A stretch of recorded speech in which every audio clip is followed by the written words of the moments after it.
Jadi saya hanya ingin menyampaikannya pertama kepada pemerintah dan aparat keamanan lah, bahwa satu, menurut pengalaman saya, kenapa konflik itu berkepanjangan baik di Ambon maupun di Poso? Karena keterlambatan aparat kita mengantisipasi. Itu kesimpulan saya, sehingga konflik itu semakin meluas. Yang kedua, penanganan konflik seadil-adilnya. Yang saya maksud seadil-adilnya diantaranya adalah bagi mereka yang betul-betul pelaku, itulah yang kemudian dihukum. Tapi bagi mereka yang bukan pelaku, apalagi masih remang-remang, masih samar-samar, itu jangan sampai mereka ikut dihukum. Karena ini akan melahirkan dendam yang tidak selesai-selesai.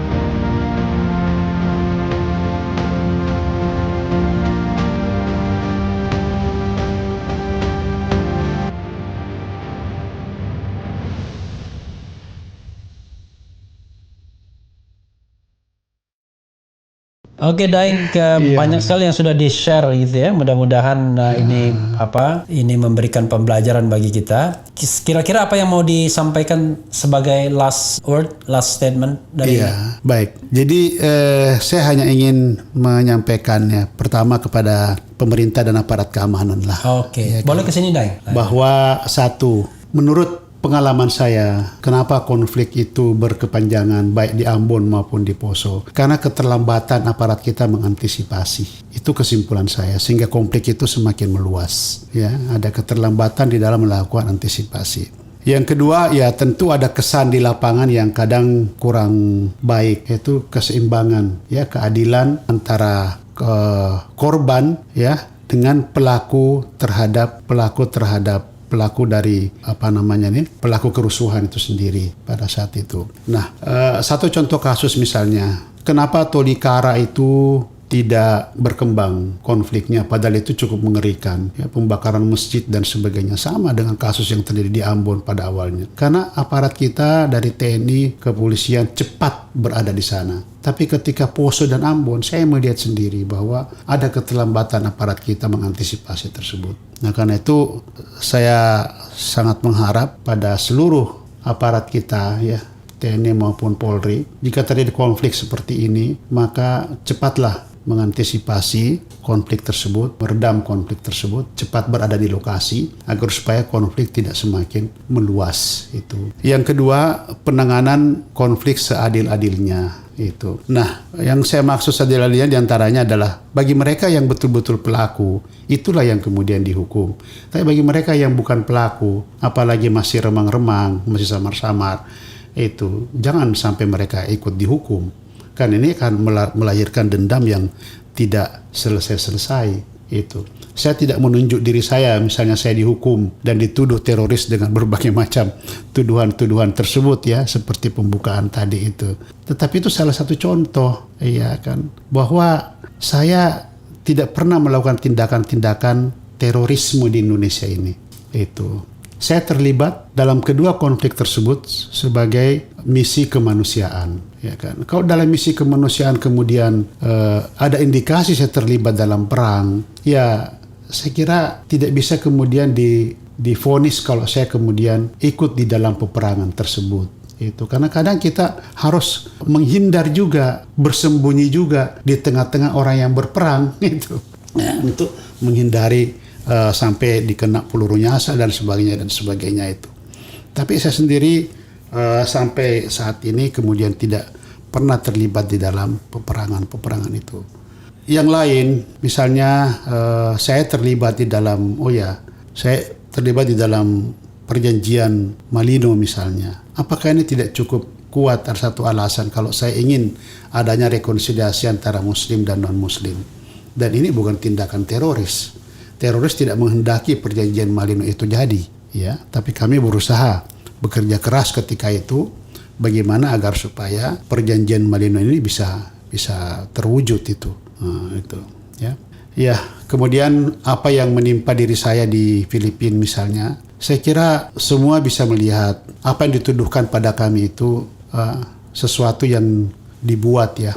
Itu saya sendiri hingga saat ini ya, sejak saya ditahan, dibebaskan hingga sampai saat ini tidak pernah mengetahui dan tidak pernah melihat apa yang ditemukan dalam tas tersebut kecuali pertama kali itu awal ketika kami masuk ke sana. Dan kami masuk ke Manila bukan dalam rangka membuat kerusuhan dan keonaran. Nah, saya kira ini yang ingin saya sampaikan ya. Mudah-mudahan peristiwa ini menjadi pelajaran buat kita semua itu dan saya insya Allah akan siap kapan saja untuk kemudian membantu di dalam proses, tidak hanya selesai peristiwa Malino 1, Malino 2, kemudian saya berhenti dalam proses rekonsiliasi perdamaian terhadap daerah konflik, tapi saya ingin terlibat setiap daerah konflik untuk menciptakan suasana perdamaian dan kedamaian itu. Saya kira itu.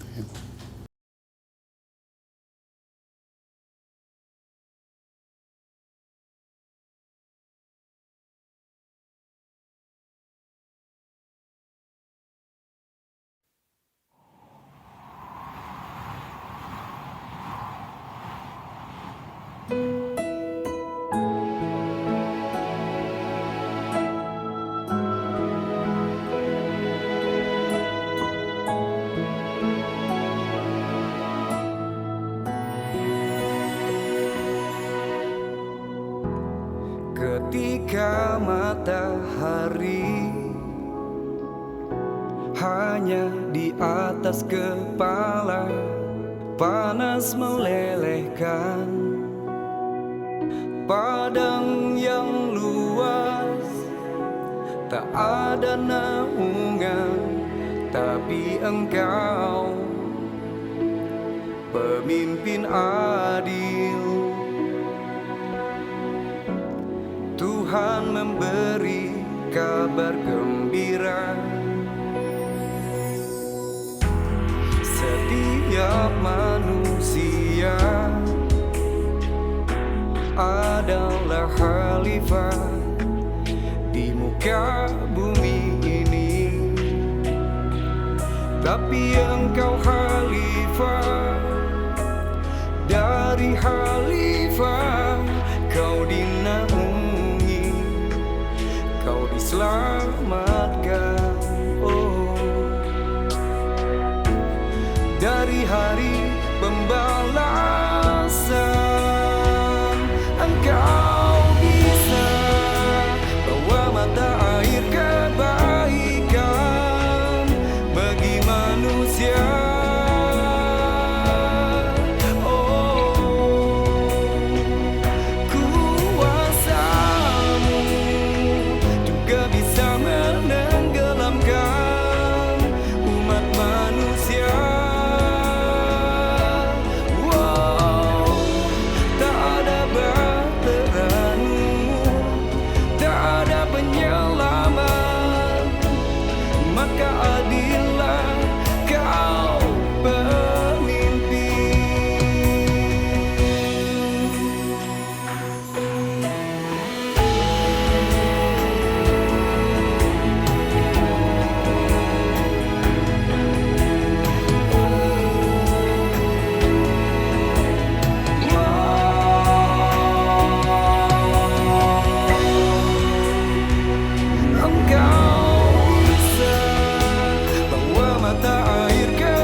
Bisa